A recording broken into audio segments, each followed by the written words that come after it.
Oasis Living in Nature. Welcome to my oral presentation on Tracks by Robyn Davidson. The passage I chose is I arrived at Carnegie to find it abandoned and more desolate and depressing than I can describe.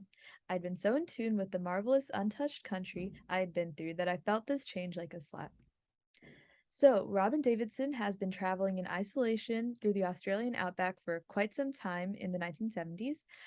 She's grown accustomed to the uninhabited, unscarred outback, and she feels really shocked when she arrives at Carnegie and finds the land ruined by overstocking cattle. The theme I chose for this passage is nature and civilization. Davidson often travels through periods of complete and total isolation from other humans, only with the company of her camels and her dog Diggity, and she often feels many negative emotions when she encounters glimpses of civilization, such as tourists and cars, and sometimes her photographer Rick. So overall, she feels a sense of oneness with the outback and nature, and feels disturbed when she's forced to interact with civilization. Now for my close reading. So Davidson makes a conscious adjective choice when contrasting Carnegie and the Outback. She establishes a huge contrast in describing Carnegie and the Outback that she has been traveling through for months, and it really shows that she has built a strong dislike towards civilization. The words desolate and depressing in describing Carnegie show that civilization is detrimental towards her mental being and that she's unable to adjust to it. On the other hand, describing the outback as marvelous and untouched shows her deep love for nature and that she really resonates and feels at home in this particular environment.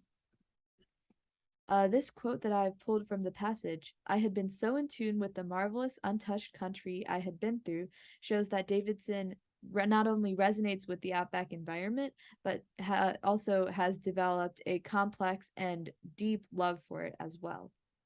From her journey, it's clear that she's not just traveling through the outback anymore, but she has become one with it and that she even calls it home.